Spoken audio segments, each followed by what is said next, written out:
It looks messy.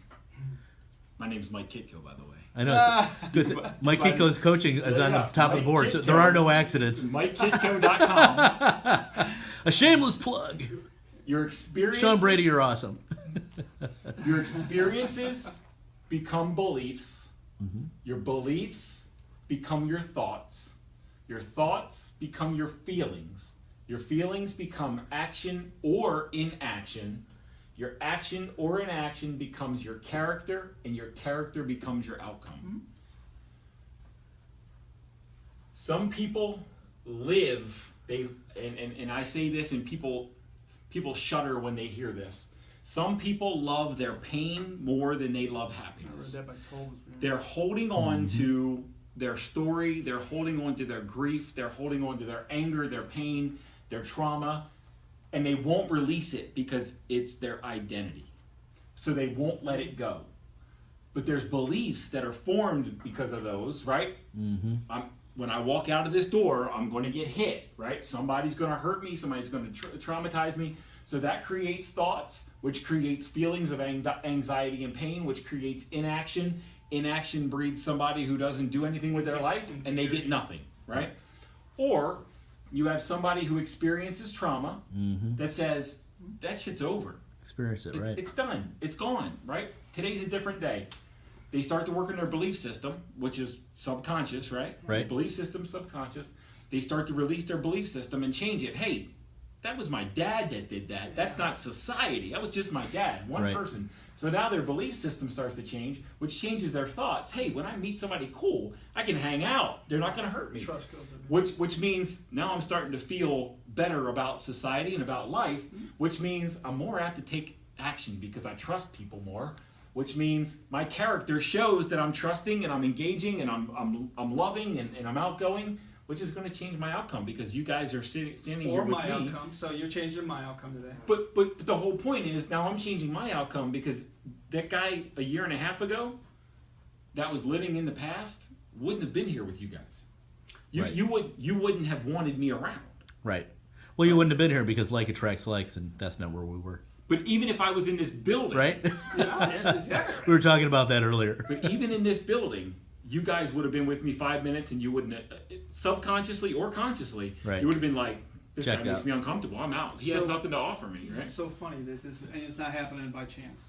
No. You went through. So I've had a girlfriend for 3 years, and we couldn't be more opposite, which is good and bad, right? But we're not aware of it. So we battled, and finally I said, you know what? Let's take a couple months. So it was kind of like you saying, we're getting divorced, and now, because I've done that, I've gotten here, and now she's made, and she's going to make a decision either to get on board and do it good for her or not. But regardless of what she does, I got to go for it. I can't be waiting for her, right? The outcome's perfect, though. Right, but so here's and it's a fear, which everybody still has.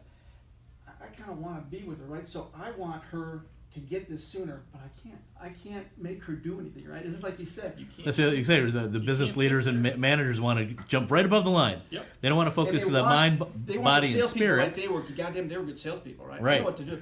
So, and I was reading this. So if she doesn't get this, or she only gets it so much because I got it. And I'm just saying that if I got it, just being next to this person should feed off that love. It's like the analogy of you got a log on a fire burning like crazy.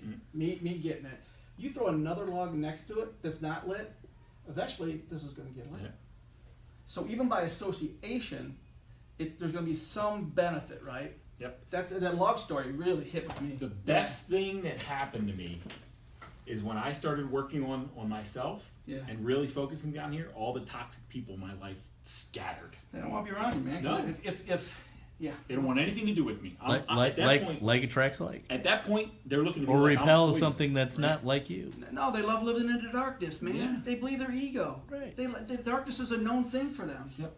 So my wife, when something else we said, when does someone recognize the need for change? When a catastrophe when suffering exceeds your ego. Yep. Right. Your ego level is here. When your suffering is low, there's no reason to change, right? But as soon as your suffering starts to exceed your ego, it's time to change. When I filed for divorce, suffering. Yep. I'm done with it. Yeah. So do you have to suffer to get to a very conscious place. Because this is what and it's like. Seems like a lot of people that we hear about have. Most people. And Toll would say it's bad. You're going to have to experience it. Yep. But to your point, once it gets to a point where you won't put up, but you have to suffer. You know, and the people that probably suffer that don't put it outwards are those ones that are connected. They're not aware that they're really not. They put bullshit around their suffering and call it something else, right? Yeah. They won't say it's suffering. Right. But here's, and I just thought of this real quick. Yeah. I don't know how to. I don't know how to draw this, right? So it might. But there's the curve, right? Mm-hmm. So let's call it. No, let's draw. You talking about suffering going up? No. Oh, okay.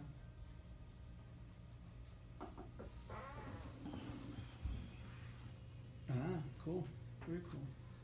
So, at some point, and I think Tolle would point this out, when you're in this mode, right?